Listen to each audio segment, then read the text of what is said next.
If you would like to support the podcast and get some extra content while you're there, head on over to patreon.com/SevereMMA podcast and sign up.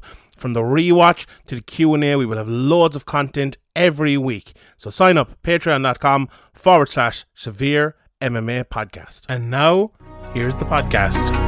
Welcome everybody. It's episode 375 of the Severe MMA podcast. My name is Sean Sheehan, joined today by the Graham McDonald of Irish MMA Media, Harry Powell, as Graham McDonald as well. He's probably a Welsh MMA Media, really, Harry. But Graham is away. He's back from holidays. Actually, not next week, but the week after, because next week Spencer Kite will be joining me for the state of the UFC. So as everyone knows, we've been doing that every maybe 3 months at this stage. So that will be next week's episode. I'm actually away next weekend and we'll be recording that early and all, but the lads will have another episode out, I believe, early in the week. Next week, so in 8-10 days time, or whenever you're 8 or 9 days time, whatever. So we will get that out there anyway. Just if you're not following us on Twitter, please do. At Sean Sheehan BA, at SevereMMA, at BJJ_Harry Powell, at Ian O'Neill, I O'Neill MMA, follow at Andy ST123, Pat Sheehan as well, and all of them, and you will get all of our stuff. What's Pat? I think it's Pat Sheehan MMA, so he'll give out to me if I don't give it the proper one there. So that's what's coming up over next week. And on Patreon, as always, yeah, absolutely loads of stuff. Everyone knows if that's been signed up to Patreon, if I'm away, there's going to be a lot of stuff there. So there is a lot of stuff there as well. But anyway, this is this episode. As an episode as normal, and we must tell you that it's brought to you as always by our good friends, our great friends even, over at Manscaped. And if you haven't heard, it's Smooth Sack Summer. I'm going away to the wedding this weekend, and it's going to have to be Smooth Sack Summer for me. So make sure you've escaped from the pubes this summer. That's right, this is the summer to keep your balls cool while still looking hot with Manscaped, the leader in below the belt grooming. Make sure we have all the balls this summer by giving the pants partners everything they need to stay fresh. Dive headfirst into Smooth Sack Summer by going to manscaped.com for 20% off and free shipping with the code SevereMMA. SevereMMA, use that code. As I said, I'm going to be using my Manscaped this weekend. I'm going away. I'm going to be using my travel bag, and you will get that as part of the Performance Package 4.0. With that, and the main thing you get in that is the Lawnmower 4.0, as well as the Weed Whacker for your ear and nose hair trims them. You'll get the Crop Preserver Ball Deodorant. I'll have that in my bag too, as well as the toner, along with the boxer briefs, and as I said, that bag to hold them all in. So on the Lawnmower 4.0 trimmer, if you haven't got it, lads, you need to get it. I know a lot of lads have got it and they rave about it. If you're listening to this, go to manscaped.com and get it. It's absolutely brilliant. 7,000 RPM motor, advanced skin safe technology, 4,000 K LED spotlight for the more precise shave. It's waterproof too, so if you want to use it in the shower, it will devour those strong pubes that you have. The liquid formulations are also absolutely brilliant. It'll keep that freshness even at the hottest barbecues.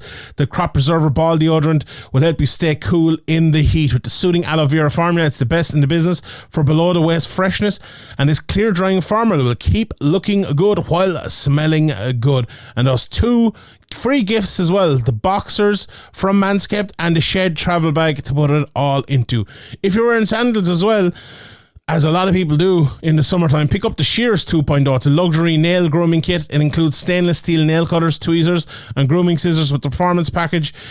Your balls will be ready to impress, but make sure you cover the rest with the Shears 2.0. So get 20% off and free shipping with the code SevereMMA at manscaped.com. That's 20% off with free shipping using the code SevereMMA at manscaped.com. And Smooth Sack Summer, boys, get on board or get left behind.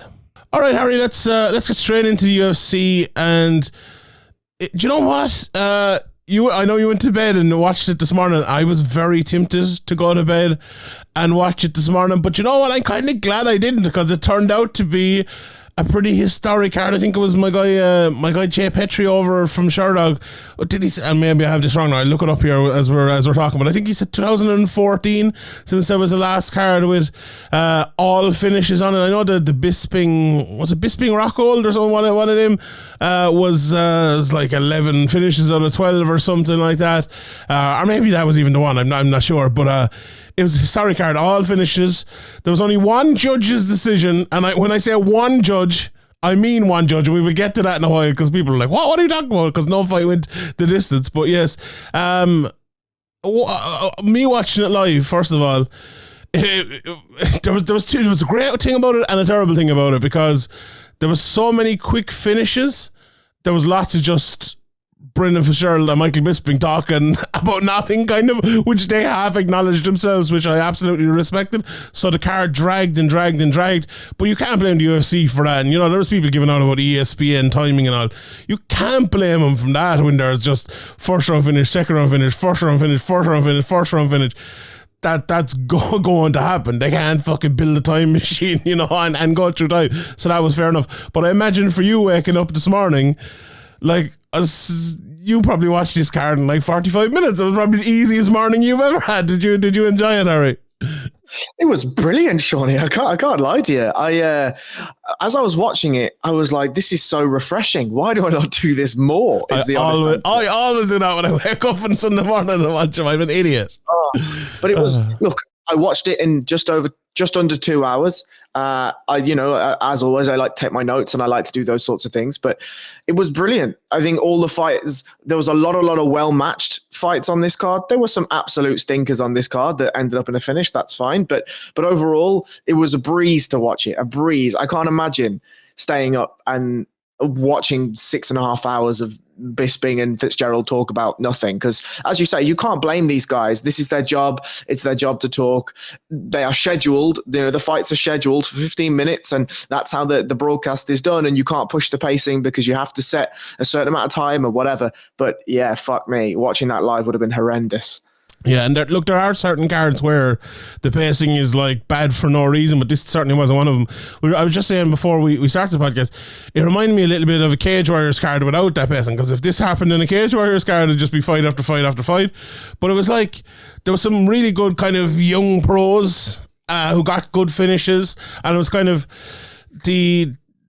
we talked about it coming in. Look, the match, I think yourself and Spencer especially talked about how there was some very, very good matchups here, and that, you know, it could end like this. Well, not being, you know, the Jeopardy is the word Graham that he uses all the time in these fights, and I think that's the way it kind of played out. It was a very good card, and we'll go through the whole lot of it here as we go, but we had to start with how good of a card this is, because it was a historic one. But I want to actually talk about the main event first, and then we'll go through the rest of the cards.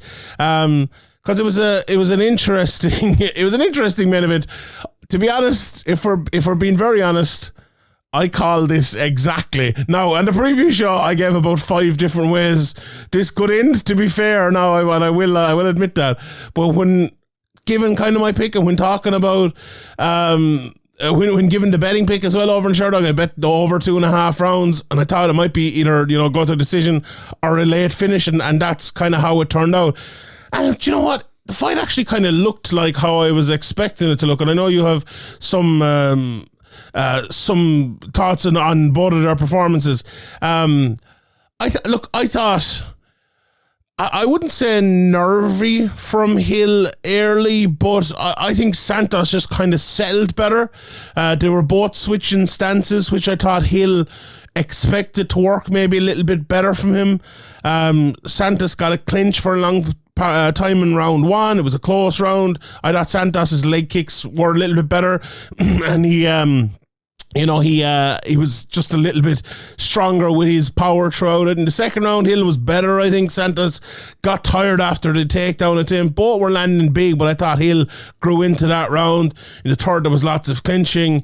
Santos was kind of landing more shots. Hill landed some nice knees, but it was very close again. And in the fourth, you know, we know what happened there, where Santos got really, really tired, kind of, and Hill took over and got the nice finish. And I this is the way I kind of imagined the fight, if I'm being honest, with Hill kind of throwing a lot of shots early, Santos taking them, then kind of getting tired, and Hill's kind of power showing late. The one thing I would say as well, and you can give us a breakdown of the fight, more maybe technically than I just gave it there, but from an outside perspective, looking at it, I was talking to Ian last night just before the fight started, and you look at Jamal Hill, and maybe it's because this came off after a few guys like, you know, Jeff Neal and Usman, who look so jacked, but he doesn't, does he? Now, and that's not necessarily a bad thing, because you look at John Jones, you know, when he was fighting at 205, obviously, he never really looked that jacked. In a few fights, he did the OSP fight, which is his worst performance. But you look at Hill and you're kind of thinking, he could probably make middleweight, you know, if he had that.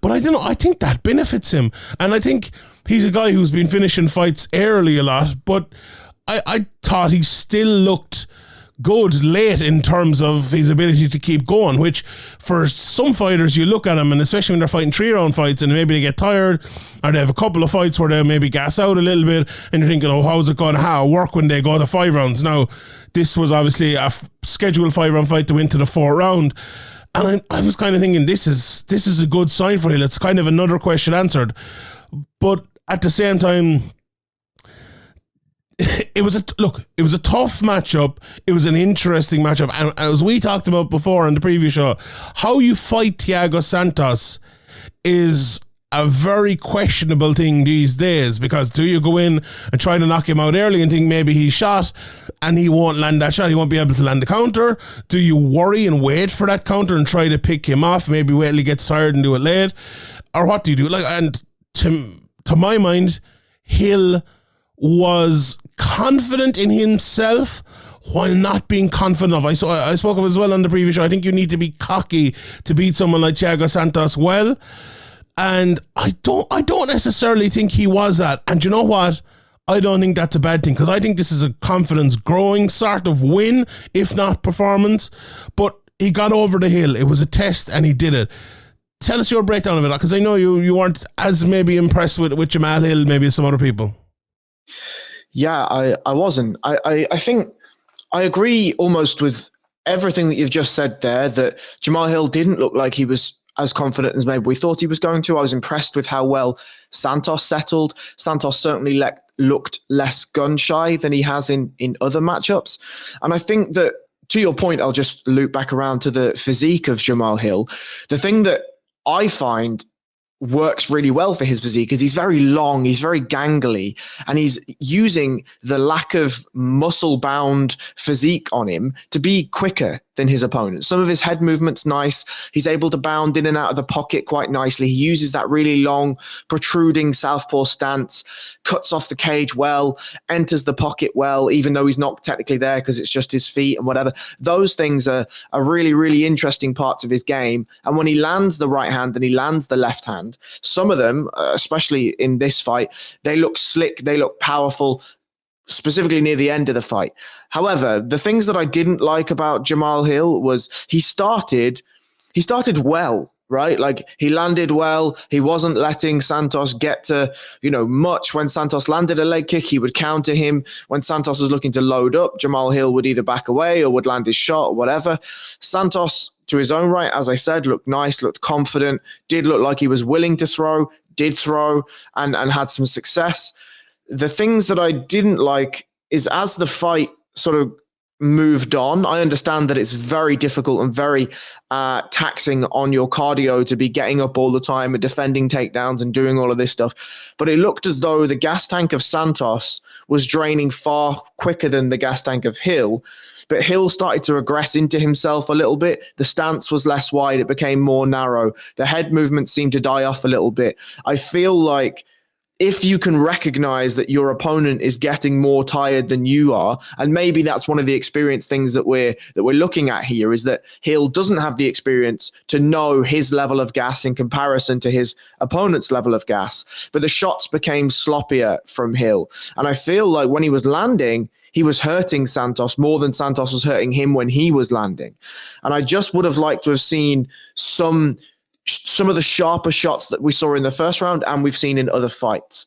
I also think one of the negative points to Hill, and maybe this is something we'll see if he fights Magomed Ankalaev or somebody similar, was some of the wrestling exchanges, he was defending really, really nicely, using the overhook to drag Santos up, disrupting the head, splitting his stance really, really well. But then he would make sort of more amateur errors where he'd burst his hips up and give Santos a way to run into the mat by turning the corner, or he wouldn't notice when Santos was going from a double to a single, and then he'd run the pipe.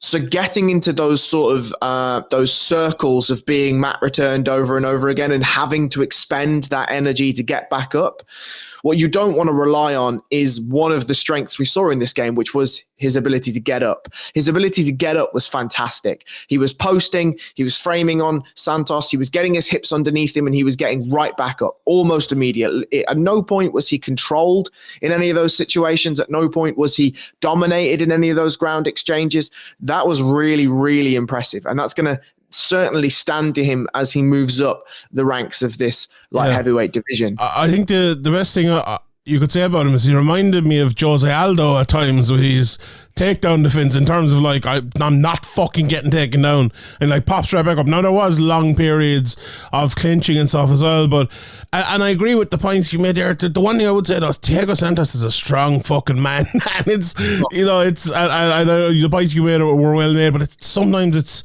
it's just tough. And the weird thing is that I'm not sure if he'll acknowledged it or kind of knew it, or maybe I'm going full Dominic Cruz here, but the grappling parts of the fight were kind of clearly wearing Thiago Santos out more than Jamal Hill.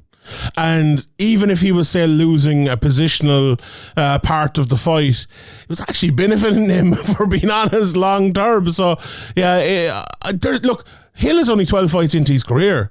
We sometimes we kind of forget that as well, and he is raw, very raw. Like you see in some of his fights, and he just comes out and he just throws all over the place. But there's a special fighter in there, and as you said as well, with, you know, his physique actually kind of helps him. I always tend to agree. Like John Jones's physique always helped him, and if you look at John Jones with like thin legs and not you know, he doesn't look like an Anthony Johnson or someone like that. But that's MMA is not a strength sport necessarily, you know. MMA is an athletic sport, absolutely, without a shadow of a doubt. But the best of the best are actually, you know, sometimes not like that. And if they are, they're very, very, someone like, say, Demetrius Johnson, who had all the skills and had the athleticism as well, just a freak of nature, you know. And someone like a GSP was more of an athlete, I think, than anything else. But I think he's kind of shown what you can do with a body type like his, who is very brave, who has natural power, and who is on his way. You know, I think he's really good, and I think he will be champion. I've said it for a long time, and I said it the night Paul Craig beat him even, so I haven't relented, and I believe in him. And he still has a long way to go in terms of where he's going to... Like, Hill could be a champion now. That's the mad thing about it. And I think there's probably like 4 or 5 years of getting better in him, and that's a scary thing. Now, as I always say, maybe he never will get better, you know? Maybe he never will. That can happen as well. But it's astounding that he is at kind of where he is right now while still being pretty green. I think you described why very, very well there. But look, he moves on.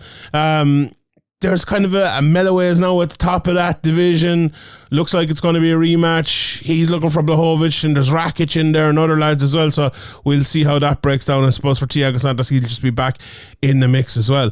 Let's move on to the co-main event, and I haven't spoken to you about it, but I guarantee you're impressed with Jeff Neal as I am.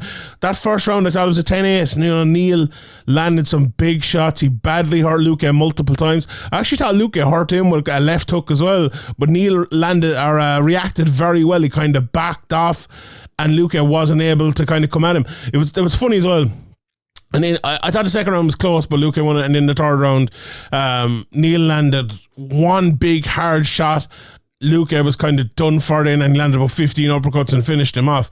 But I think the one thing here, and for me, the story of this fight and why Neal ended up winning it, is because in the previous show we talked as well about Luque, and he throws everything, and he's so confident, and he'll take a shot, but he'll keep throwing his own shots and all.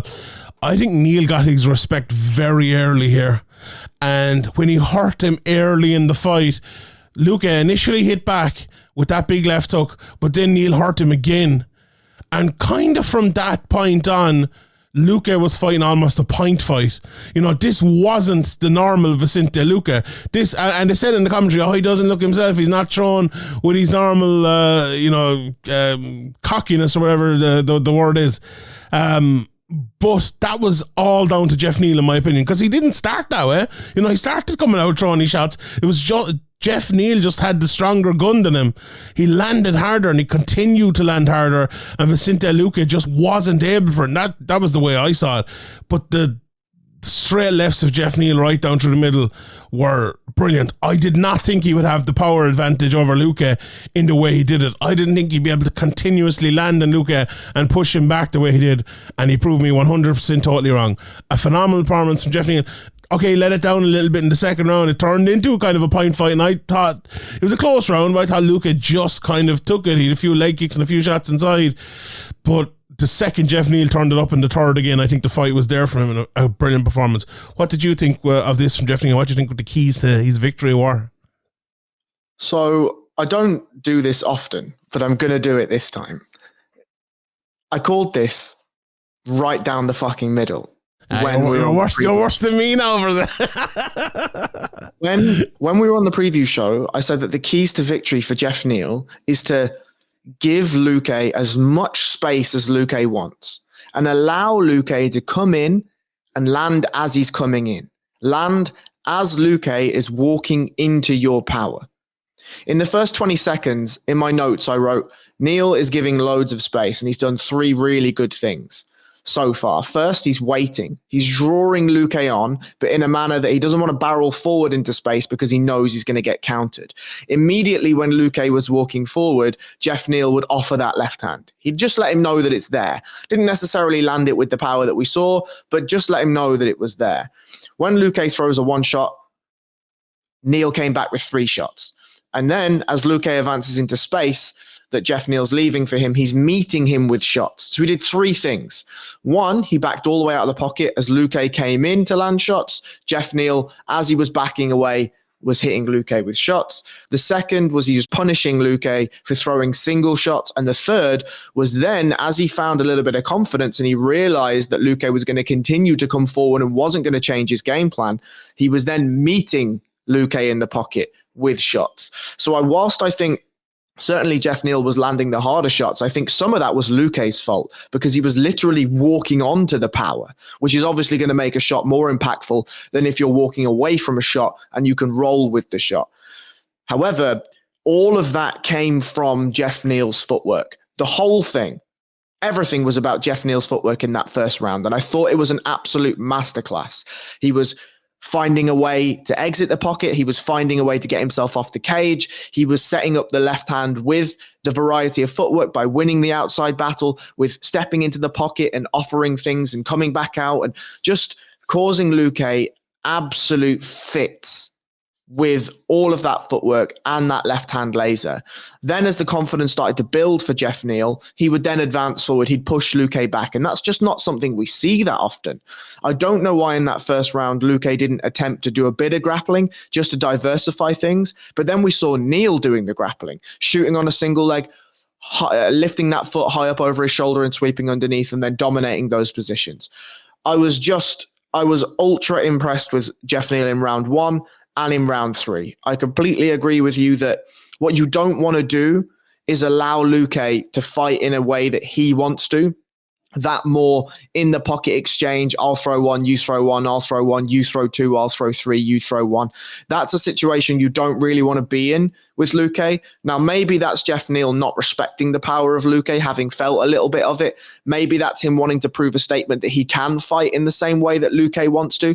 But I felt like Vicente got a little bit of confidence in there and started firing back a little bit, as you say, caught Jeff Neal a few times, maybe forced him to go back to his original game plan.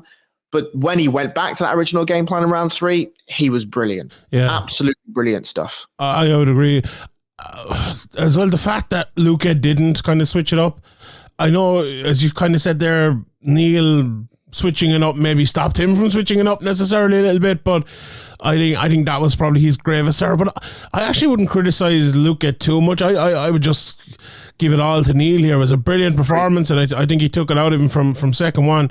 And, you know, I said it a couple of weeks ago, once that avalanche starts, it's very hard to turn it around. So great performance from Jeff Neal. Let's run through the rest of the card here pretty quickly, to be honest.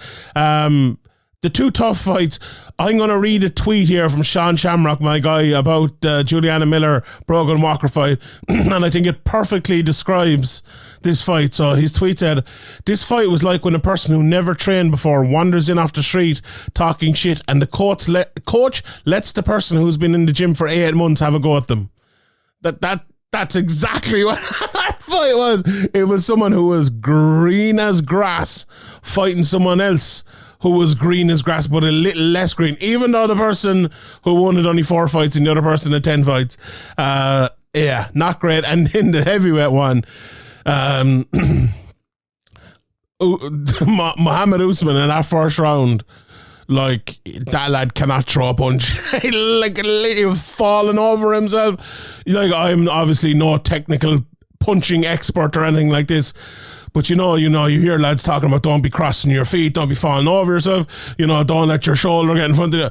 He was falling all over himself. It was literally just pure brute strength and power that got him this knockout. And look, it was a nice punch, I suppose. It was a nice left hook. But I think Pauga, he looked okay to me. He's only 6 fights into his career. He looked very good and athletic. He seemed to be more technical. The one thing, though, he kept kicking that planted leg, and I was like, you're going to break your leg if you keep doing that. And I was like a bit uncomfortable watching. I was like, stop doing that. And he kind of did, I think, to be fair, maybe towards the end of the first round, but maybe he should have kept doing it. Not great. And anything positive to say from those two tough fights, Harry, before we move on? Jesus. That's an all in, I suppose, isn't it? Yeah. Oh, God. One of the only notes I wrote for Usman and Pauga was, clearly this Usman hasn't followed his brother to Trevor Whitman's gym, has he? No. Just rough enough. I thought the McKenna, not McKenna, Granger, what are the two ladies' names? Walker and Miller. Yeah. I mean, the tweet was perfect. Miller's ground control was fine, but she took Walker down 4 times with the same takedown 4 times. Just horrendous. Really bad stuff. Yeah, I don't think Miller necessarily mightn't be a good fighter at some stage. Just right now, she's not it. But yeah, it was what you would expect, I suppose, and what everyone talks about tough. It was really low quality. Anyway, we got 2 finishes there anyway, so it wasn't too bad. Then we had the Sergey Spivak Augustus Sagai fight, which we kind of had a big argument about on the previous show. Not going to say it, but Shawnee was right. It was a horrendous fight. Oh my God, it was. Oh, I disagree with that. What? It wasn't horrendous? Nah. Oh horrendous. My God, they spent the first round falling over each other. Spivak's wrestling kind of did take over, but this was awful, I thought. No? Oh my God, the first round was literally 2 takedowns by lads falling over. It was awful. How was it not horrendous? Like, God almighty. I definitely don't agree with that. We won't go into too much of a technical breakdown because we haven't got the time, but like the first takedown was actually not as bad as you think. Spivak went for a hip and an overhook grip and then hit an inside trip and turned your man the same way. The first takedown was fine. The Uchimata wasn't great, don't get me wrong, but he still hit it and he still got it. I thought that Spivak's groundwork was good. I didn't appreciate how little he was able to control Sakai on the ground. But, you have to give some credit to Sakai for not wanting to give up and wanting to get back up and do everything, that he was able to do to get the fight back to the feet. I didn't think that Sakai had any answer for the clinch and wasn't able to disengage. And Spivak just sort of ran him over in the wrestling exchanges. And then in the end, the stoppage was fine. I got no problem with the stoppage. Yeah, I thought the stoppage was good as well.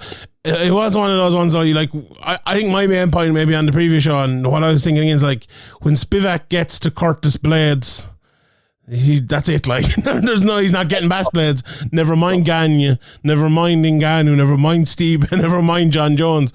And yeah, it's look, he's 15-3 and it was another win, but yeah, I didn't think it was great. Anyway, Terence McKinney didn't. I was impressed with Terence McKinney. He went a little bit longer, looked calmer.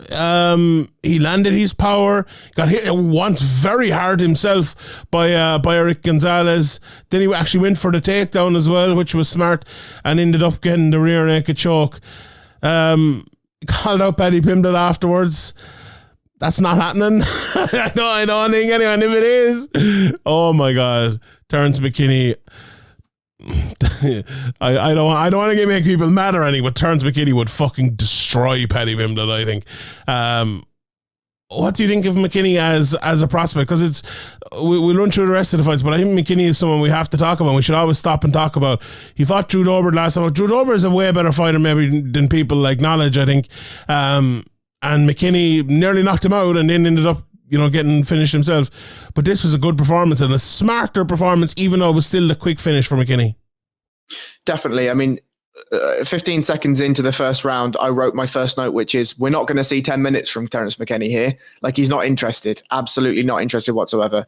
He uses his range really well. Everything is thrown with power. Now, that might come to a detriment to him a little bit later as his gas tank runs out, and we sort of saw that against Drew Dober. I'd like to see him take the Trevor Whitman advice to Justin Gaethje in the Tony Ferguson fight, which was just take 25% off. You're going to get him out of there. Don't worry about it. Just take a little bit off, just a touch off those shots. But when he throws those long, straight shots, he just looks fantastic. Absolutely fantastic. The overreaching of the right hand, which got him caught with the left hook from Gonzalez, which is the shot you were talking about, the correction he then made to square his hips up, and the speed with which he double-legged Gonzalez to the mat was unbelievable. I know Chiesa's talked all the time lauding about how good his grappling is, but if that's the speed of a double leg when he's just got clipped with a big left hand, I'm really excited when somebody forces him to grapple or when he chooses to grapple in fights, because that was absolutely astounding. The finish itself was good. Gonzalez did his best to get up, and I thought McKinney did a great job of using the cage to anchor himself to that back, and then used the back and used the body triangle. Used the short hook, long hook. I won't go into too much detail as to what that is, but essentially it anchors yourself to the hips of your opponent in a different way to the body triangle. The readjustment was really nice when Gonzalez tried to chuck him off one side. McKinney switched to the other side, gets the rear naked choke. Lovely, lovely performance. Really, really good stuff. Beautiful stuff. Sam Alvey then before that got murdered in front of 6 of his kids. And I fucking hate that. Sam Alvey, look, he's lost 9 of his last 10 fights. One was a draw in the middle of that. I just really don't like having kids there watching their father getting absolutely annihilated, which was going to happen here in this fight. But look, credit to Mikhail Olakjechuk for the very good performance there. But this is probably the end of Sam Alvey. Brian Battle, what a knockout from him. He's been impressive so far, and shout out to Spencer for calling this, watching pure trooper watching those seasons of Tough, and he was telling us about Brian Battle. He looks good. He called out Ian Gary as well, an interesting one. He landed that right hand, knocked the head to the left, and then landed the big right leg head kick. Beautiful stuff altogether. Very, very well set up, and you could see it was almost, the kick was coming by the time the punch landed almost. Beautiful stuff altogether. So definitely someone to watch going forward. And Corey McKenna got a Van Flue choke over Miranda Granger. She almost got the arm triangle at the end of the round 1. Immediately got the fight to the ground, and got the win. The other lady, Miranda Granger, not very good at all. And anything I've known in those couple of fights there, and then we'll talk more about the judges being polled, because I absolutely love that. Was there anything you found interesting in any of those fights? Really impressed with Brian Battle. I think the other thing that we didn't give Battle credit for, and we should, is he noticed that when Sato throws a jab, the left hand drops. So you see, just before he throws his right hand to the kick, Sato throws a jab off his right hand. Battle immediately comes back with the right hand, causing Sato to think about that, and then throws the high kick. Absolutely gorgeous stuff. McKenna showing that if she fights to her own game plan, she's excellent. She needs to do more of that. That's it. 100%. Yeah, she's very small for that division as well, and it's tough. If there was an atomweight division there, I think she'd probably be fighting there. Hopefully in the future that happens. And then we had the Bueno Silva versus Stephanie Yeager fight, which was so interesting because I'm pretty sure you were on the call, weren't you, a couple of weeks ago at the California State Athletic Commission, and Ian was on. There was a few other people on it as well, and they talked about polling judges on it. And I spoke to, do you know what? I don't know if it was before that or after. I assume it was after that. But I had a long chat with a couple of judges about, polling the judges and what it meant and how often it happens and all of that. And I don't think I've ever, I think it happened once before in the UFC. I read an article with Herb Dean, but I don't remember in a long, long time. And I don't think maybe it was as noted when it happened back then. So what happened here, if you weren't watching the fights, Stephanie Egger was caught in an armbar position. It was against the cage. Very hard to see it. The referee didn't see it, but Bueno Silva stopped fighting because she basically said she felt a tap. Stephanie Egger was kind of like, I didn't tap. What's going on here? She was kind of not admitting it. There was no camera angle because it was right against right in front of Ron McCarthy, one of the judges. You couldn't see it on camera. The referee couldn't see it. And they went to replay, and the replay couldn't see it. So what the ref did then, and it was brilliant officiating, he polled the judges. So this is a thing that obviously on the training last month or 2 months ago, they talked about it, the California Athletic Commission, and I'm pretty sure everyone involved here was on that training. So if people want to say judges and refs are not held to account, they don't get trained, they don't improve, they don't learn, you're wrong. And this is exactly fucking case in point here, because that training paid off. Chris Ione, the referee, went around to the judges and go, did you see it? Did you see it? Did you see it? When he went to Ron McCarthy, as you can see in the replay quite clearly, was sitting right behind it, was looking directly at it, and he saw the tap. And now I believe there was another couple of people at that side of the cage as well who looked at it and saw it and could see the tap. We can't see it in camera, but I'm very, very happy to take the word of someone like Ron McCarthy, who's I believe he does a bit of grappling and stuff as well, I believe. A very, very good judge, son of Big John McCarthy, so he's been around the game for a long time, but that doesn't matter whose son he is. He's a very good judge in himself. He called it. He said, yeah, I saw the tap. She 100% tapped. And the referee goes, right, that's perfect. I've polled the judges. They got the right decision in the end. Absolutely phenomenal officiating. Brilliant officiating. Using their training. Using something that is really effective, that's not really used that often, to get the right outcome of the fight. Absolutely brilliant. So if people give out about judges and referees enough, Chris Ione, I think, is one of the most improved referees around. I think he's done great, especially because he's been one of the main refs during the whole pandemic. I assume he's in Vegas, and he's seemingly on all of those Apex shows, and I think he's actually done a great job. I think before, I kind of, my opinion on him was he wasn't a great ref, but I think he's turned into a very, very good ref. And this was very interesting to see, and for a judging nerd like me, it was very, very enjoyable. What did you think of it, Harry? Loved it. At the time, it looked like the armbar was real tight. Bueno Silva had done all of the right things to secure the armbar. And then obviously, Bueno Silva feels the tap, looks at the ref, nothing happens, and then she lets go and, her hands are up in the sky. She's telling the ref, she tapped, she definitely tapped. And whilst I didn't see much protesting from Egger, there obviously was a little bit, right? But when the camera panned to Egger certainly wasn't, you know what it's like when you see a tap or whatever, and they're saying it's not a tap, they're like, no fucking way, like it wasn't a tap, the hands are in the air, they're animated, whatever. Egger was pretty sullen and was pretty down low. I think she knew that she'd tapped and was sort of leaving it up to maybe whether the judges would give it a no contest or what. That is a question. If they couldn't decide whether it was a tap or not, what happens?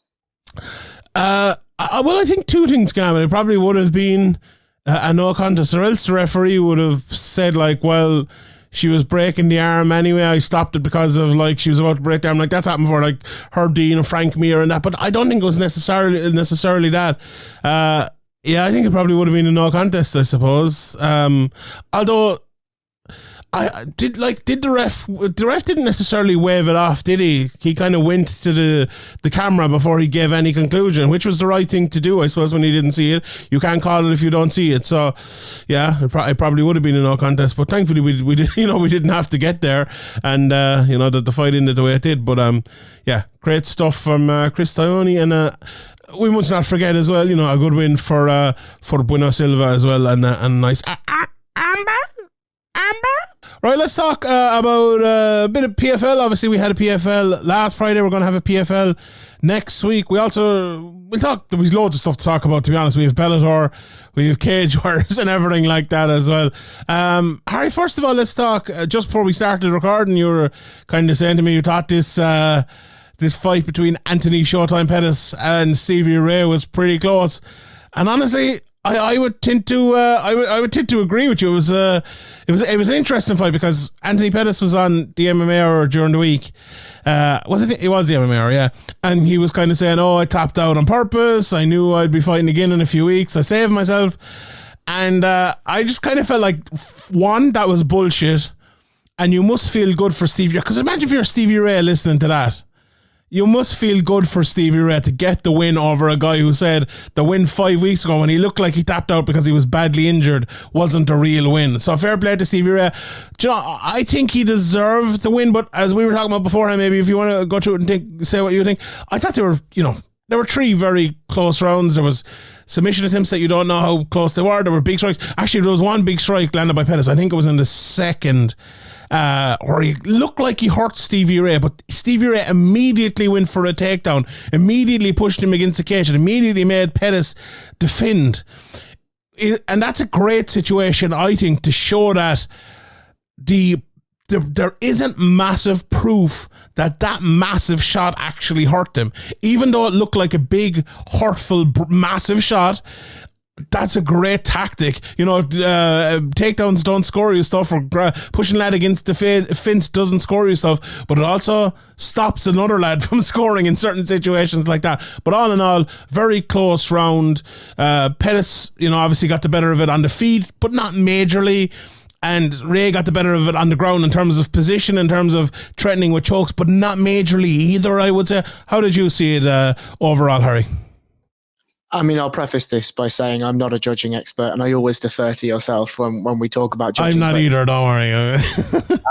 Sure, look, but I thought you're right. I thought it was a close fight.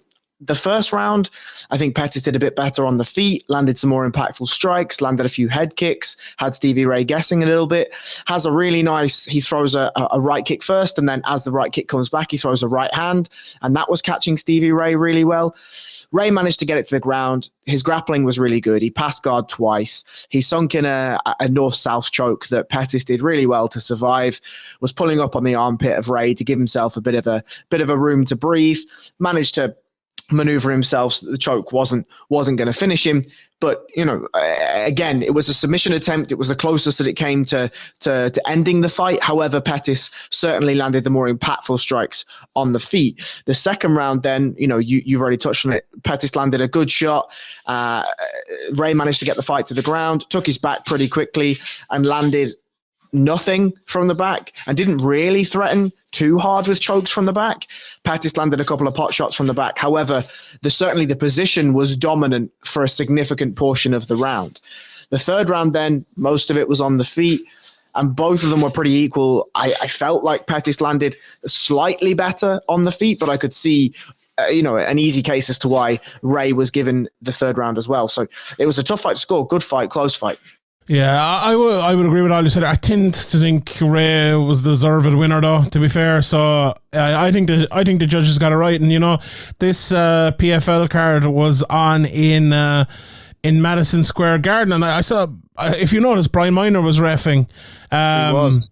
And usually when there's a good ref like Brian Minor there, a lot of the other, and I actually haven't even looked into the judges or ref, but I just saw Brian Minor there, and I was like, well, this is not like their usual crew, so it's, if they have him, maybe he's also a great judge as well. So it was great to see him there. And from what I saw on the night, I saw the top 5 fights. I didn't see the rest of it, but all the decisions to me look good anyway. Having said that, what a win though for Stevie Ray. Fair play to him. He's a guy who's had a tough time. He's talking about he could have been retired not too long ago and all of that. He said 35 fights, and to go through what he's beaten Pettis twice, after obviously losing to Martinez at the start of the year in that close fight, which could have gone either way, and after getting out of the UFC and fighting great, very good guys, like I fought the likes of Paul Felder in the UFC. UFC and you know, a few more as well, and having very tough fights back in the day in Cage Warriors and Bama and other places as well. It's great to see him rise, and absolutely brilliant to see where he's gone to at this stage of his career.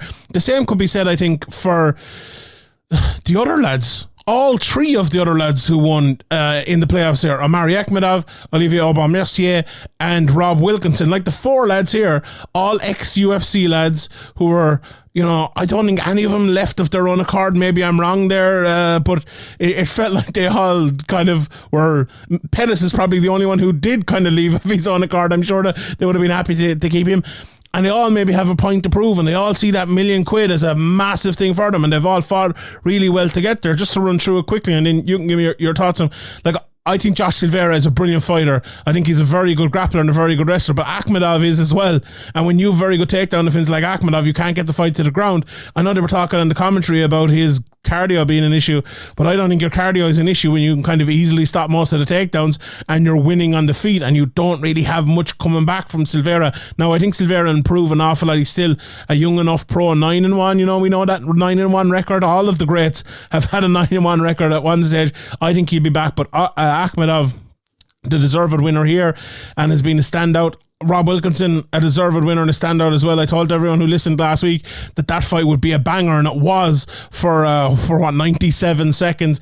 Dylan Monte landed some good shots, and I wouldn't say he'd Rob Wilkinson hurt. Maybe he probably didn't have him hurt, but he didn't have him in trouble. Maybe a very good fight there. But Wilkinson and Akhmedov is the deserved 205 pound championship fight there, and I would say the same for Stevie Ray versus Aubin-Mercier. Alex Martinez can count himself a little maybe unlucky, obviously, because he beat Stevie Ray and he's performed well throughout as well. I know he's got a couple of maybe good decisions there, but Aubin-Mercier definitely won this. Fought very differently, I thought. More power, more straights down the middle, fighting out of obviously out of the southpaw position. If I'm remembering correctly, Harry, you'll probably correct me if I'm wrong there. A very good performance, a better performance from him than I thought he had in a fight like Alexander Martinez. I think he completely took him out of his game while fighting in his game, if that makes sense. Martinez just didn't know how to react, and Aubin-Mercier dominated. So 4 very good performances, and a very good performance as well, I thought, by Martin Hamlet, who won the split decision over Corey Hendricks. I kept saying last week that he beat Hendricks before, and it turns out Hendricks actually beat. I watched like 13 minutes of the fight and turned it off, and Hendricks I think, did he submit him or knock him out? I'll get it wrong again, but like in the 14 minutes, I like fucked that one up. But all in all, I think this is good for the PFL, because the lads who have fought the best, the lads who have shown the best, are all in the finals there. And okay, you don't have the name in Pettis, but at the same time, I think that's good from overall. Harry, I know you watch these fights. I'm looking forward to the finals. Are you? I think all the finals are great, to be honest. I think there's some really interesting questions in Stevie Ray and Olivier Aubin-Mercier. And then equally, there's some really interesting questions with Akhmedov and Wilkinson. I thought Wilkinson looked great. You know, his opponent came in the VT saying, I'm going to stand in the middle, I'm going to bang with him, I'm going to put him away, or et cetera, et cetera. And Wilkinson maybe saw that and was like, okay, and stood with him. And I do think he did hurt him. I do think his opponent did hurt him and caught him with a big right hand, but Wilkinson used his experience, took a step back, drew him onto the hard right hand. Then it was an uppercut. Then it was a forearm smash. Then it was a left hook. And then the knee came. And then that was the end of the fight, right? Great performance for Rob Wilkinson, who looks absolutely ginormous at light heavyweight. That man is huge. If you go back and watch him against Israel Adesanya, that's a different human. He's just an absolute monster of a man. I was very impressed with Olivier Aubin-Mercier, as you've said. Southpaw, yes, but he did what he had to do, right? He took the kick game away from Martinez, because he was either all the way in, or when he was all the way out, he was looking to catch kicks. He was looking to parry kicks. He was looking to punish him when they were naked kicks. Really good performance. And obviously when he sort of grew into the fight, right? The first round, it was a close round. Second round, took his back, did all of the, attempted the chokes, did whatever. Third round, then just sort of same again. He was like, here's my in. I'm going down. Here we go. I think it's going to be an interesting grappling exchange between Aubin-Mercier and Stevie Ray. I'd be interested to see who gets the better of that. And with Akhmedov, to me, this was just a 9-1 fighter fighting against a guy who's been fighting forever. That's what it looked like. Yeah, I would tend to agree with that. And I do think he will be back as well. Next week's PFL and PFL 8, they're coming over and they're going to be in Cardiff, Wales, in your beautiful home country. we will talk first of all about the 4 playoff fights there, and then we'll talk about some of there's a bit of Irish interest obviously as well. There were some other fights as well last week. I don't know what's going on with some of these fights. They're just like random fights between random people on some of these cards as well, so I don't know what's going on. But the 4 fights, I'll have my preview over in Sherdog as well for a longer breakdown, but we'll break them down kind of quickly here. You know, Rory McDonald versus Magomed Umalatov is a very interesting fight. Umalatov hits really hard. You might see the name Magomed Umalatov and think this guy is a wrestler. Far from it. Although he can wrestle, but he's 12 wins, and I'm just looking up here, but if I'm not mistaken, 10 of them, yes, are by knockout. He has 1 submission in there as well. This guy can fucking hit, and I actually think, having watched him and seen, see a guy who's 12-0, I think a prime Rory McDonald would actually be a relatively bad matchup for Umalatov, because Umalatov is a guy who waits and bangs in with a straight shot right down the middle, and the kind of the ferocious jabbing double leg artist that Rory McDonald once was would actually be a pretty bad matchup for that. I don't think Rory McDonald is that anymore. He tries to be that, but it's just, I know he's still young and by age, but he's long in the tooth in terms of the amount of time he has spent in the cage, the amount of damage and wear and tear he has taken, and also just maybe he's lost a step a little bit. It's like watching Virgil van Dijk run against Mitrovic. Like, he just doesn't look as fast as he once was, and I think that's the case here in that one. Before we move on to the other fights, I know that's kind of the big one. That's kind of the main event here. Most of all, how do you see Rory? Do you see it the same way as me, or am I overreacting maybe a little bit? I think you're absolutely right. We've talked about this before, and let's not turn this into a speaker's corner, obviously, but like there is a part of a fighter that dies in cages when there's an absolute war. 100%. And he had more than one, right? And the Rory McDonald that we look at is not the same Rory McDonald that we saw in the UFC. He's not the same guy that was going to be Canada's next champion. He's not that guy. He's just not that guy. He's flirted with retirement. He's talked openly about not liking the violence of MMA anymore. Then he backtracked on that. This is a man that is not the same 19-year-old stone-blooded killer that we saw in those amazing fights. Yeah, I would agree. And I still think there is a way for him to win this fight, to be honest. But it has to be, I think it can only be 15 minutes of very safe jabbing, and Umalatov just can't land. I actually think there's a chance of that, to be honest. I wouldn't say it's 50-50 or even maybe 60-40, but I actually think there is a relatively good chance of that happening. As I said, I think Rory McDonald, maybe, I don't know the exact time, maybe 5 years ago, 6-7 years ago, I think he'd beat someone like Umalatov, even though I respect and think I'm picking Umalatov to win here, but I think he's very, very good. But yeah, it'll be interesting. It'll be very interesting. In the same division then, at 170, we have Carlos Leal against Sadibou C. If anyone watched the C versus Roy McDonald fight, it's probably a bad fight to watch him on, although he did win, and I thought he deserved to win, but he was fighting more of kind of a close, not get hit too much fight against Rory McDonald when it was in the clinch. But what he is a very long, hard-hitting outside fighter who likes to land big stuff. He really, really does. And Leal on the other side then as well. He's a guy who has 20 fights now in his career at the age of 28, so very experienced as well, has knockout power. He has 7 knockouts, but hasn't had one. He had got one in at the start of this year, I suppose, but he doesn't have loads recently, and against the top competition that was against Carlos Kuip, he went in there against Ray Cooper and did well there as well.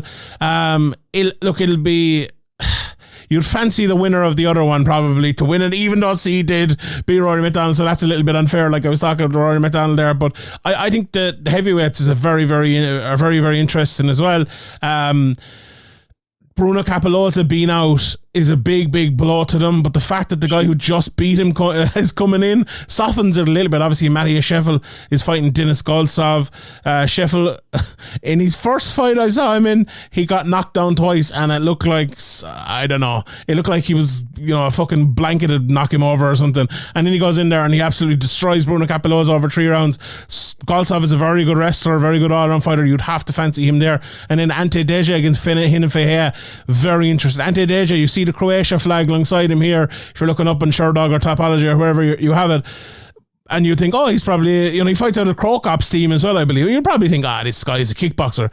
Far from it. He takes you to the ground, pushes you against the cage. Very good on the ground, very good on top. But he can strike as well. I think his striking is improving a lot. Hinin Fehea is a big, massive lump of a man who will throw flying knees, really athletic. But if he can land that big shot and he can land it early, he's probably getting taken down and probably getting beaten here. What's your anything stand out in those fights? I know I kind of broke them down quickly there. What are you kind of looking forward to in these big three, I suppose, outside of the Rory McDonald fight? I think Ante Deja versus Hernan Ferreira is probably the one I'm looking forward to the most, because you've got, not only is it the jeopardy of a semi-final, right, but you've got a guy that's an absolutely gargantuan hitter, and can do a little bit on the ground. And then you've got Ante Deja, who's 6'5" with almost an 80-inch reach, who will happily push you against the fence, who can put you down, as we saw against Sheffel, has already got wins over Goltsov and Sheffel, although, losing to Cappelozza, these things happen in MMA. And I think that's a great fight. I'm really, really looking forward to that one. Indeed, 100%. Then we have the Irish guys on the card as well, and they'd be headlining. Oddly, I don't know how this is working like this, but I don't know. PFL are doing a lot of things at the moment, and I'm not sure about it yet. But anyway, so we've Nathan Kelly against Ben Ellis, and then we've Will Fleury against Anthony Salamone. Nate Kelly has turned around, I would say, his career massively over the last one. He lost his first 2 fights, but has won now 5 in a row. I was at his Bellator fight against Scott Pedersen. I was impressed there. He obviously won out in that shit show, I would call it, in Centurion. So I don't know how much you can read into that. Although the guy he fought was 8-1, so he deserves some praise for that, and he knocked out Shimrock as well before that. So I thought. I think Nathan Kelly is a fighter who I'm still unsure about, but I have interest in. If you look at him and you see the improvement he's made over the last while, like how far can he go? People often talk about the ceiling of a fighter. This fight, I think, will tell you a lot about where he is, because if he can beat someone like Ben Ellis, who is a very, very good wrestler and a good all-round fighter, he's only lost to date in his career was against Manny Akpan, who came out and pulled guard against him and then hit him with a wheel kick, and it was just, I kind of caught off guard. Beat Nick Bagley, and his next fight he'd beaten Kingsley Crawford before that. We all know how good Kingsley Crawford is. He's beaten Scott Pedersen, Emil Pitak, and others as an amateur as well, which wasn't that long ago, only in 2018, 2019. It's a very, very interesting fight. Honestly, I'm not sure which way I'll go. What do you think of it? Well, like you said, we're going to find out where Nathan Kelly really is. Obviously, he's been on a far better streak than the first two fights of his pro career. But Ben Ellis was called the Welsh Habib, right, by his camp, yes, and that's what the guys at Cage Warriors are calling him. And he fights a little bit like that, right? Not too happy to stay on the feet, and when he gets to the ground, is very, very dominant. And we saw Nate Kelly have a great performance against Scott Pedersen in the same realms. So it'll be interesting to see who can keep it on the feet. I mean, obviously, if Nathan Kelly is able to keep it on the feet, that's where he's going to be more comfortable. We're going to find out. Ben Ellis has been around. He's had a good amateur career, just like Nathan Kelly has. I think this is a really, really well-matched fight for two guys in a similar position in their career. Really, really like this fight. Interesting as well, the fact that fights like this are happening on PFL now. Like, this is a kind of a Cage Warriors-esque fight, or maybe a Bellator fight. And obviously, go on. Do you think some of this is because of sort of the current fervor around Irish MMA? It feels like Irish MMA has the excitement back to it. And maybe that's because I'm working with you guys and we're covering it as well as we are. But it feels as though other organizations are latching on to the knowledge that Irish MMA is starting to build, and there's excitement back in Irish MMA. And they're taking guys that would be on a Cage Warriors or would be on a Bellator Europe series or whatever and putting them on PFL as a way to generate eyes to the cards that maybe wouldn't have been there in the first place? 100%. Like, Irish guys have a built-in fan base just because they're Irish. Like if you look at say like Paul Hughes, he's kind of a built-in fan base because people looked at him, he's good and he's Irish. Whereas you look at say like someone like a Jordan Vucinic, who's, you know, beat him, who's just as good. I don't think he has that same built-in fan base, and you don't need to be a great character or anything like that even to get it. I think that definitely does exist. And I also think because of McGregor, let's be honest here, there's a built-in kind of media scene here in Ireland. There's a built-in MMA scene with, you know, SPG and all the other gyms that have popped up and have improved since. Their fighters, you know, say like even if it's Team Rhino, you have the guys like Siri and Reds are in the background now who've been in the UFC. You have Andy Ryan who's been coaching in the UFC, and you have all that experience that, like, if guys sign for the PFL or Cage or the UFC or wherever it is, they have kind of that experience already around, where that might be the case in the other side as well, but like you won't remember it in most cases. Like the funny one is we talked a few weeks ago about Lanier Kavanagh, and one of the most standout things for him is that he has Brad One Punch Pickett in his corner. You know, and that's a reason to kind of remember him, to know him and all of that. Like, look, if there's John Kavanagh's in the corner, you're going like, oh, well, that's John Kavanagh, he's an SPG guy, he's the McGregor team. It's just as simple, it really is as simple as that. And I think that's a huge advantage for Irish MMA fighters, and I think the media scene as well. Like, there are very few guys, like let's say you say, right, name me 3 guys covering MMA in Ireland. You could easily do it. You could name, you know, 4 or 5, 6, 7, 8, how many ever you want to do it, maybe if you can get intricate. Like, name me one person covering the sport from England. Like, and okay, you're in England and all, but I don't think you count, you're Irish, you know. I don't, like, I can't, we have Jake, obviously, who's with Severe, okay, who's not with SevereMMA. I can't think, I'm sure there's other, okay, maybe Simon Head, you know, but he's in MMA Junkie, so you think of him maybe as American. And Sandu, I don't think he's even in England anymore, is he? But he's working with, yeah, so I just think Ireland has that advantage, and it's a massive advantage for the fighters. Well, we don't get half enough fucking tanks, but anyway, we will leave that to. There's another speaker's corner for you there, Harry. Write it down. Anyway, let's talk about Will Fleury, because he's fighting Anthony Salamone, and I looked at some of his fights, and I know you did as well.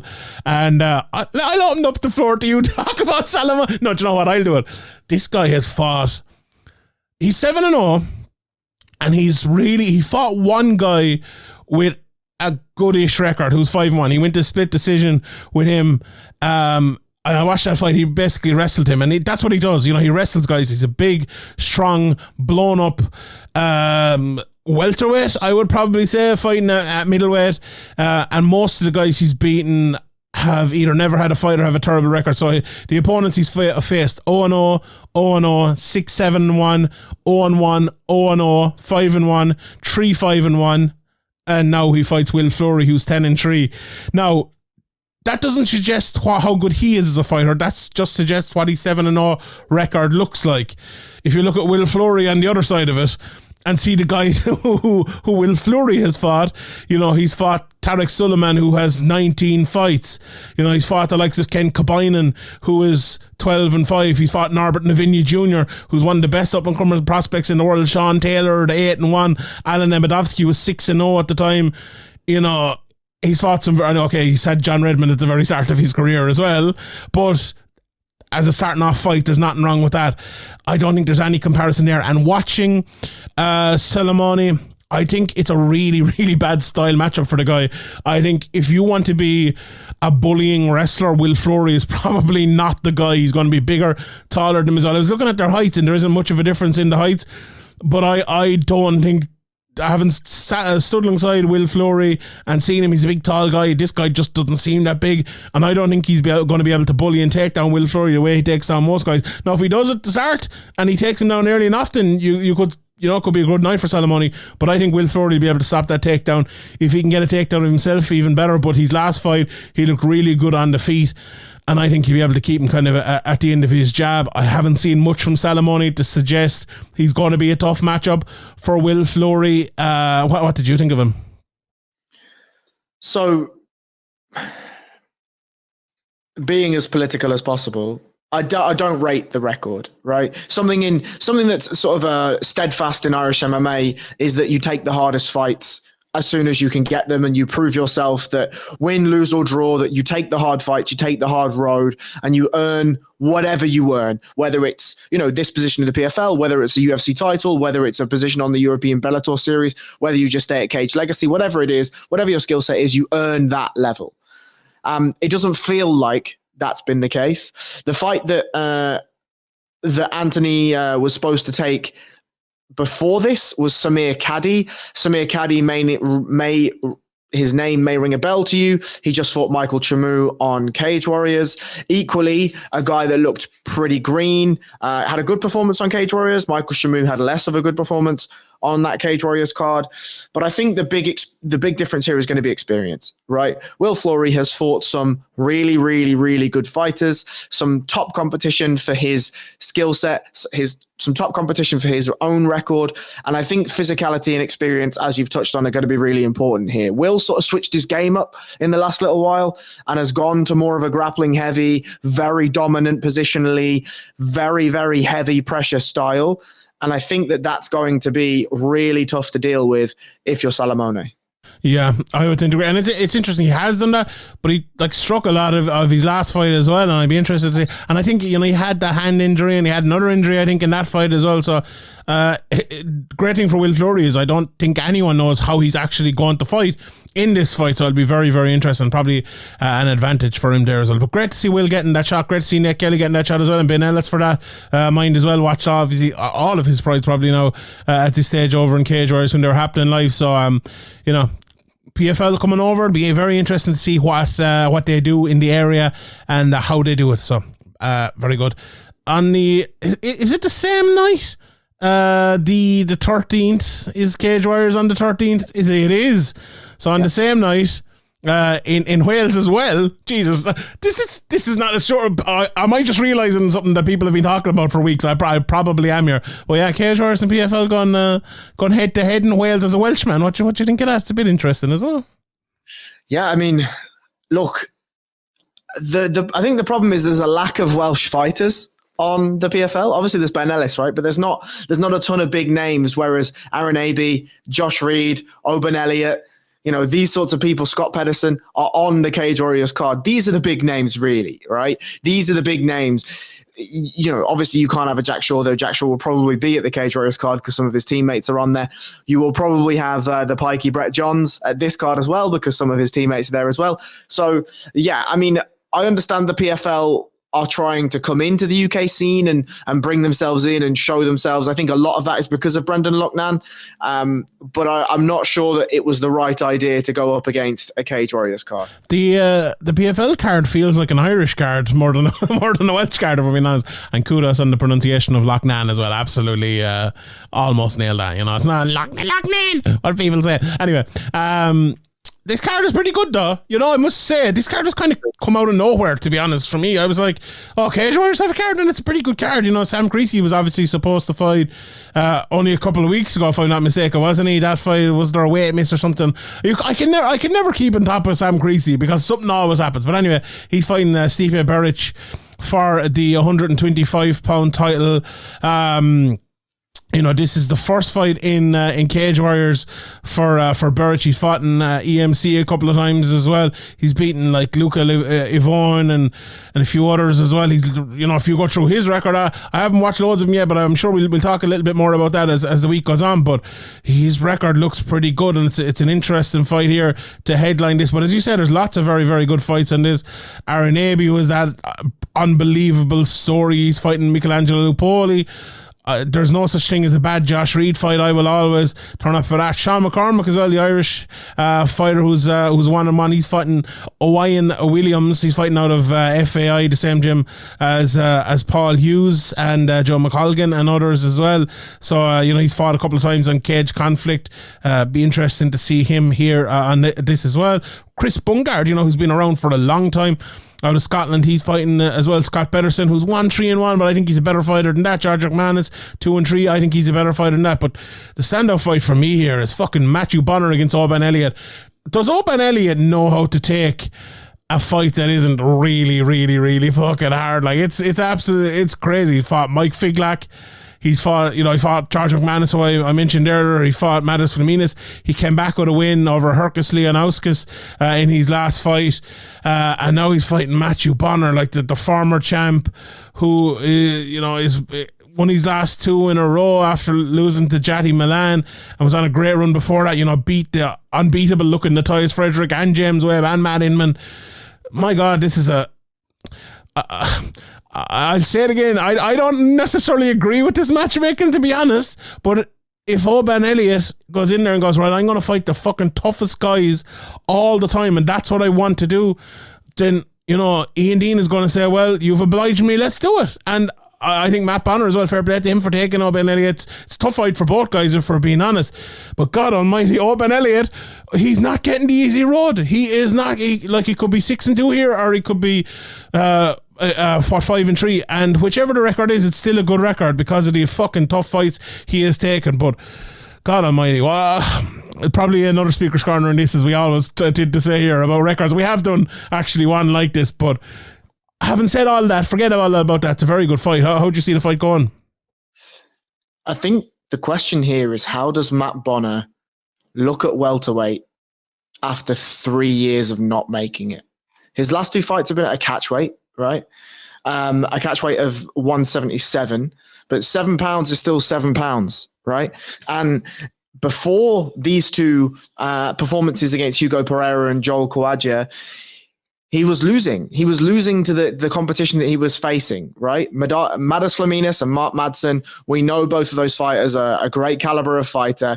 He drew against Tim Barnett, and then the last welterweight fight before that was Graham Armstrong at Budo Fighting. I think the question here is welterweight really where Matt Bonner should be? And is welterweight Matt Bonner the Matt Bonner that we're used to seeing in Cage Warriors? Because if it's not, then you're going to find that Oban Elliott's going to get to his hips and he's going to take him down and do the thing that we've seen Oban Elliott do so well. If he doesn't, and Matt Bonner has been able to transform his body over the last 2 fights, making that catch weight and reinventing himself at welterweight, and Matt Bonner's able to do what he was able to do against, how have I forgotten his name? James Webb, sorry. And against Matthias Frederick, and for the most part survive on the ground or get back up or stop the takedown, well, then we've got a very interesting fight. Oban Elliott is a very short man, a stocky man for welterweight, and Matt Bonner is the opposite. Big, long, tall, brothers a Muay Thai fighter, had loads and loads of experience there. We know that he can strike on the feet. We know he's got submissions from the bottom. I agree with you that I don't like this matchmaking at all. It feels like Oban Elliott, it has the ability to be a star in Wales, whether that's a Cage Warriors level star or otherwise. I don't think he's, the level that we're going to see him in the top 15 in the UFC welterweight division anytime soon, but I do feel like he has the ability to create and fill some of the gaps that sort of a Paddy Pimblett has left since going to Cage Warriors. He has that sort of personality. He has that swagger. He has that charisma. And you're chucking him in there against Matt Bonner. Like, I understand, as you said, Oban Elliott doesn't take easy fights. I hear that, but I think it's also on Ian Dean and Oban Elliott's team to be like, look, we can architect this a little bit better. We don't have to take easy fights, sure, but we don't have to take the hardest fucking guy out there also. You know? I would tend to be of that mind as well. But like, if he wins it, if he wins it, the point still stands, I think. But it's I would disagree with you as well in a sense that I think Oban Elliott could rise to that level. I think he's very young in his career. What was it? 8 fights into his career? 7 fights into his career. For a guy, if you look at someone else like 6-7 fights into their career and they have like the ability that he has, like, okay, he's lost to Figlak and Fleminis. But God almighty, who wouldn't lose to Figlak and Fleminis? That doesn't mean like, I think the ceiling is still high for him now. There can be a high ceiling for guys and they can never fucking reach it. They might say sitting down for their whole life, But I think he can hit hard. I think he's good striking. I think he's good wrestling. He needs to improve in all areas. And he's the type of guy as well. I think what you said about the size and finding a welterweight. I think he's the type of guy, if he could put a good run together. I know he's working a job and everything like that. Give up the job take it 100% as your profession and maybe get back down to 155.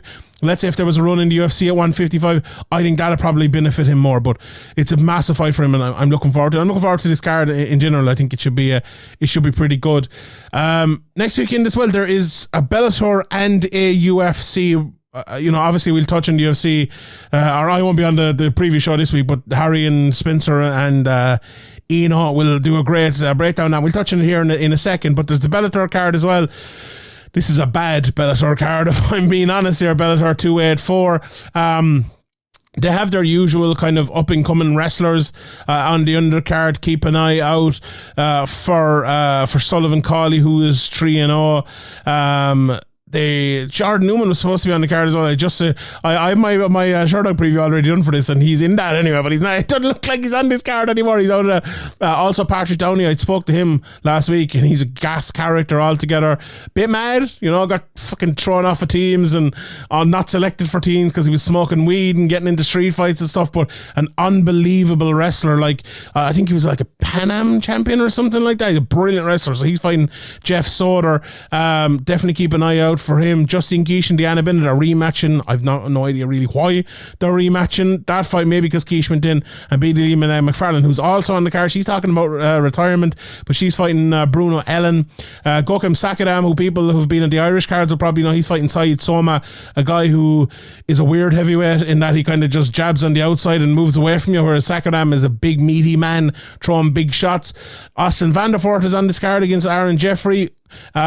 The main event is Neiman Gracie and Gaethje Yamauchi, and maybe I'll throw a lot over to Ian, Harry even, to tell us about the grappling of both guys. I think that's going to be fucking 25 minutes of a boring, shitty kickboxing match. The fight I think should be main event, and a 3-round main event, fuck these 5-round main events, is Valentine Maldovsky against Steve Mowry. What a fucking fight this is. Maldovsky, he's a heavyweight and he was the champion before Bader beat him the last time out, but he's been decisioning everyone. He's a very good technical fighter, not an amazing fighter. Steve Mowry is a fucking 7-foot giant, not quite 7 foot, but he's like 6'8" or something, and he can hit hard, he can wrestle, he can do it all. But we'll see how good his defensive wrestling is here. We'll see how good he is against a real technical guy. 10-0, really, really good. Looking forward to that. Anything in that card, and as well, tell us about Yamauchi and Gracie. I know both guys who are unbelievable on the ground, but usually when that happens, it turns into a kickboxing match, doesn't it? Yeah, I mean, I don't even think there's any point talking about the ground exchanges because there probably won't be any, right? I mean, what we're going to see, obviously, Neiman Gracie carries the Gracie name, right? So we don't need to really say much more than that. He's obviously a fantastic jiu-jitsu practitioner. We've seen that in some of his fights. When he gets it to the ground, he's very, very dominant. Yamauchi is probably not going to try and, he's going to do his best to not let him get there. If he can, he's going to be on top. He's going to do all of the things. But as always, when you have two ground specialists, it almost always, unless your name's Tim Elliott, it always turns into a kickboxing match. So I think it's going to be that. I think that one of the interesting wrinkles to that co-main event, though, you were saying, 6'8" is an absolutely giant man, Stefan Struve-esque levels, but he has a ton of Kimura finishes. You've mentioned, and I think this is a fight to show it. If you can use Kimuras both as ways to stop takedowns, to ride takedowns, to reverse takedowns, this is the man to show you whether it's going to happen or not, right?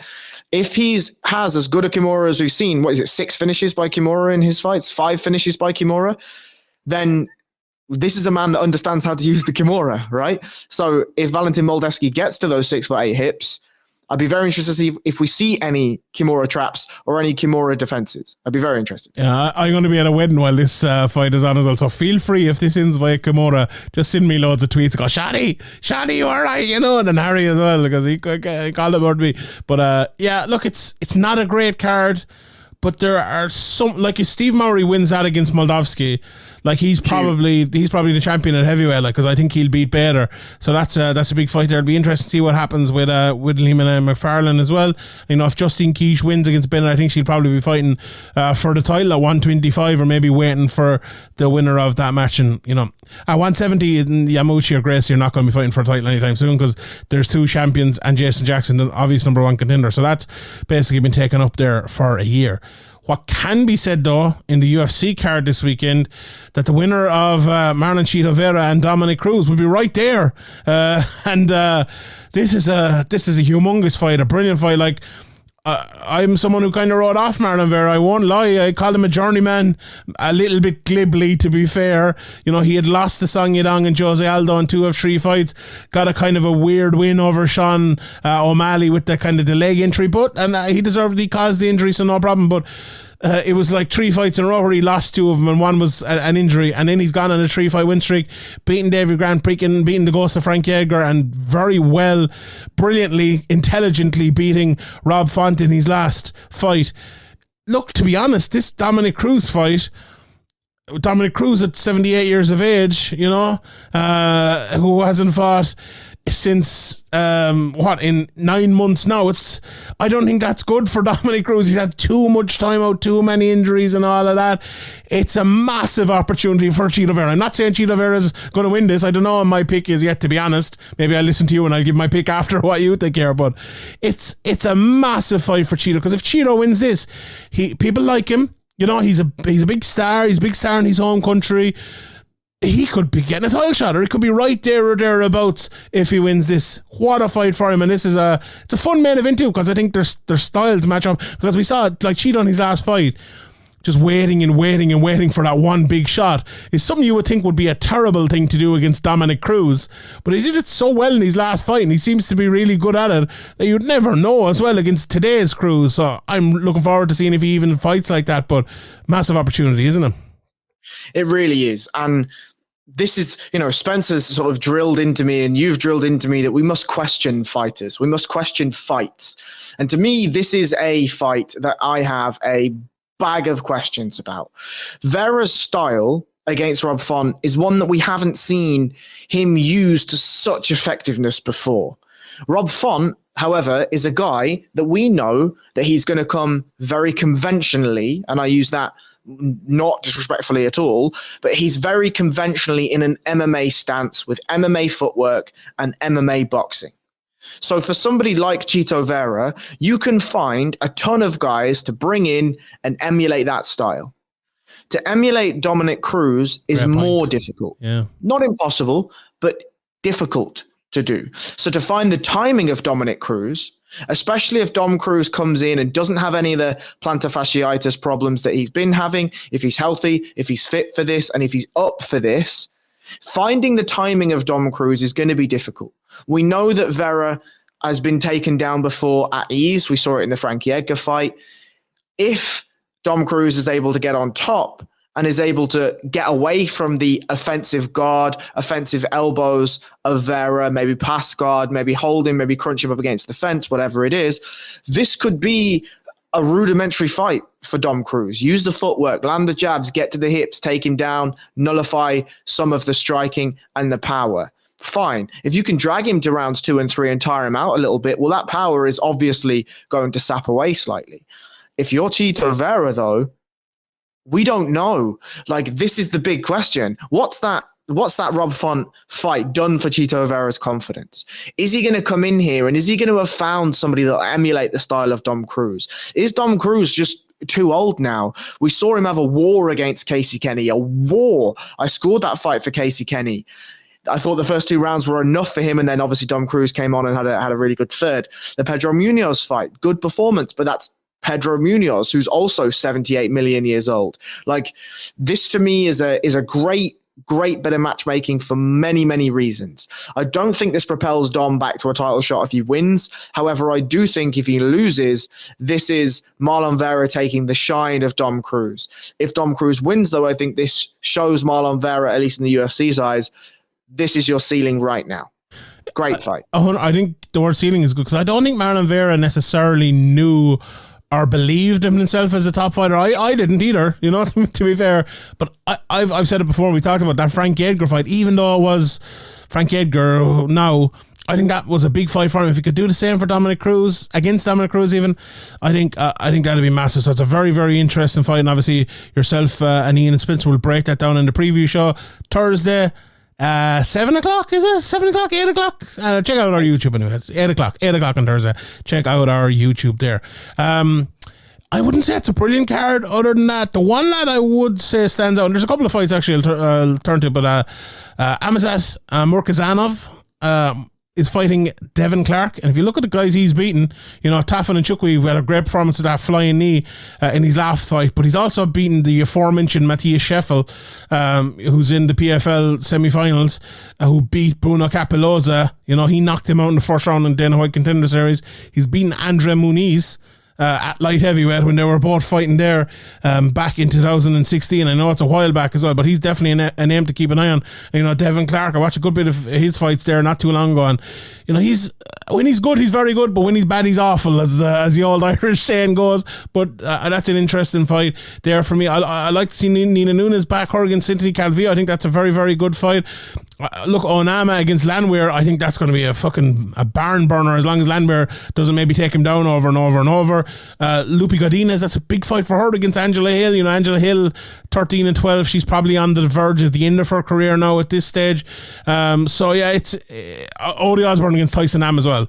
Fight of the night for me, I think that could be. So what stands out for you on that card, Harry? I know you will be breaking it down more, but anything that the listeners here should be definitely watching out for next week. I really like Yusuf Salal. He's always in an interesting fight. This is, to me, again, a question of whether that man can figure out that he's actually really long and has a ton of range advantage on a lot of guys. And if he can stop himself getting pushed up against the fence, that'll be interesting. I don't mind a Gabriel Benitez fight.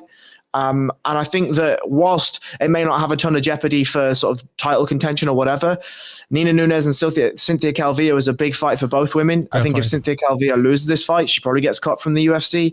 I think if Nina Nunes loses this fight, we've also got big problems with the next contract coming up. So big fights. It's not a great card in terms of jeopardy and title picture and whatever. But I think there are some fights on this card that mean, I know this sounds really silly because every fight means a lot to every fighter, but that mean a lot to the future of these fighters. So you're sounding more and more like Spencer every day now. You are. Well, that's not a bad thing, though. That's not a bad thing, Fair play. Yeah, I just think...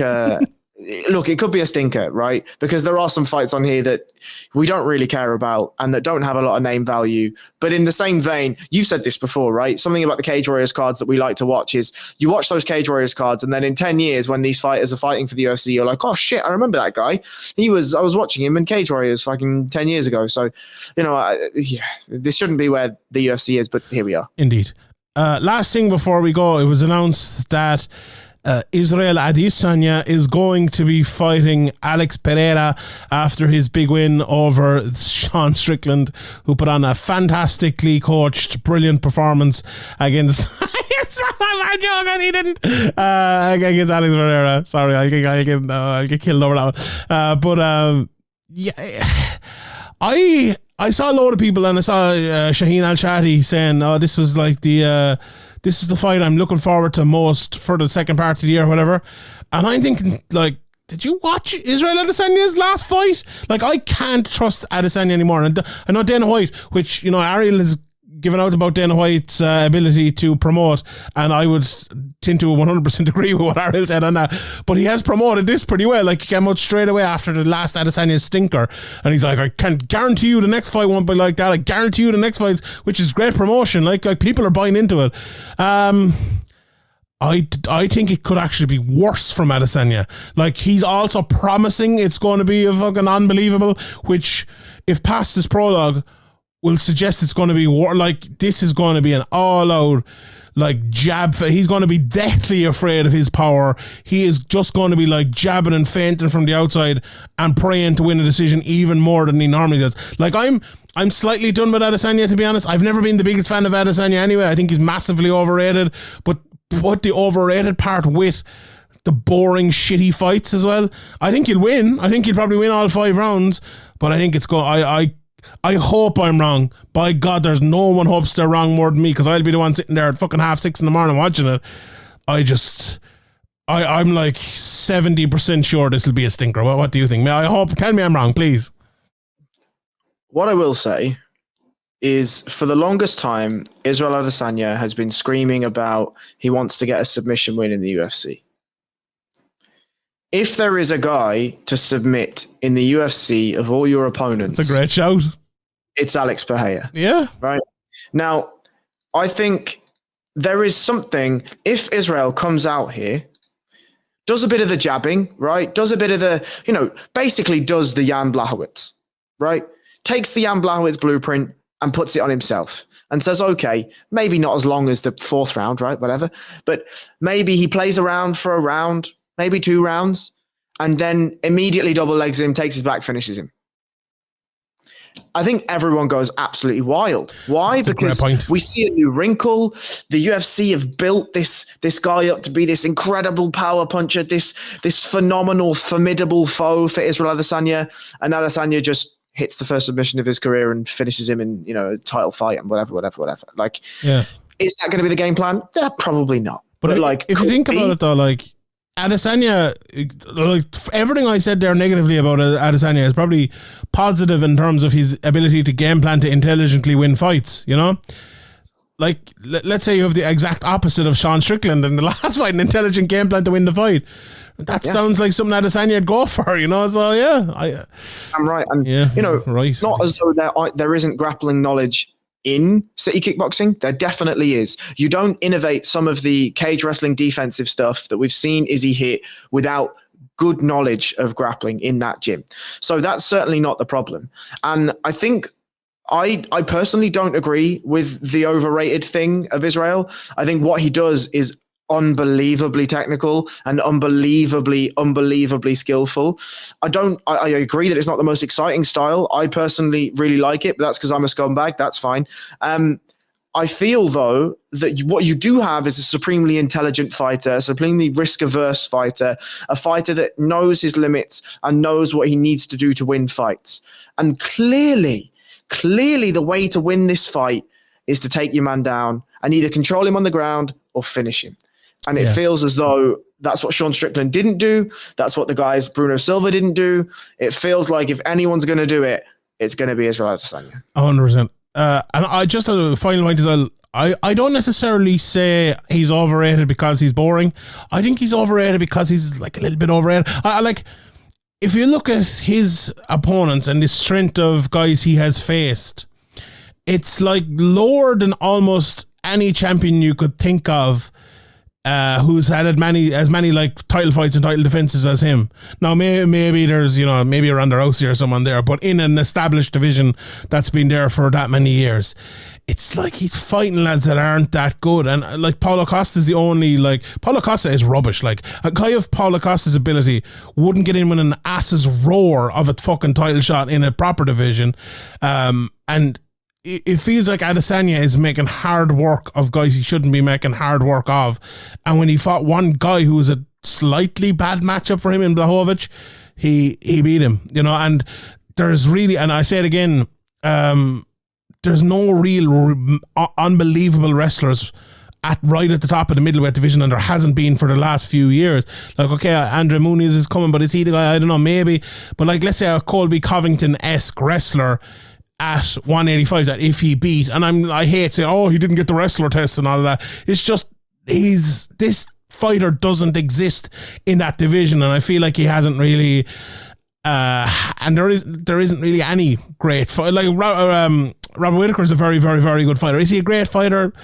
Probably not. And then he's the best of the rest. It's not a great division. So that's why I kind of say it. I think he is, he's the king whose crown could be stolen, by someone else, But anyway, we'll leave it at that. Harry, go on. Have you another point to make? Chimaev, yeah. One of my predictions for the year, and maybe it won't happen now because he'll run out of time because he's fighting Nathan Diaz, and Leon Edwards is fighting against Usman. But like, one of my predictions for the year was Chimaev wins the title against Usman and immediately calls out Adesanya. There is no doubt in my mind that Chimaev would beat Adesanya. Like, none at all. I don't think could be a surer thing in the world of Chimaev beating Adesanya. What do you think of that fight? Do you think Adesanya has a chance against him? I certainly think he has a chance against him. I just think what we would see, it would be the biggest test of Adesanya's footworking ability, because Khamzat Chimaev doesn't care about footwork. He just cares about getting in your face and smashing you. He cares about double-legging you across the cage. He cares about all of these things. I would have Khamzat Chimaev as a heavy favorite, but I would certainly give Adesanya ways to win. Yeah. I give him a good 10% chance maybe. I think Chimaev smishes him. He absolutely smishes him. But anyway, hopefully we'll see that. That's actually a great fight. Like, I would love to see that fight because it is that massive test for Adesanya. But like, I feel like Usman and Chimaev is definitely going to happen, and that is the best of the best fighting the best of the best. You know what's my line, Harry? The best fighting the best when they are the best. Well, that's fucking that. That is that, and I can't wait for it to happen. Now fucking Leon Edwards will go in and beat Usman or something like that. Look, if he does, then that's the best of the best fighting the best. You know, so we will we'll meet that road when we come to it. All right. We will leave it there. This is one of the longest podcasts we've had in a good while. But you know, why not? Harry, you've done a great job over the last 2 weeks. I really appreciate you. You're a legend. We'll have you back on definitely again. Follow him at BJJ_Harry Powell. Listen to One Man Boot. Catch out all of his stuff over on Patreon. Patreon.com/SevereMMA podcast. And the preview show every Thursday night. Leading off that with Ian and Spencer and myself the odd time as well. The best technical analysis you'll get anywhere on God's green earth from the man himself, Harry Powell. Harry, thank you very much. Thank you to everyone for listening. And we'll see you all next time with the State of the UFC. Next Sunday, State of the UFC. Myself and Spencer Kite are back. See you then.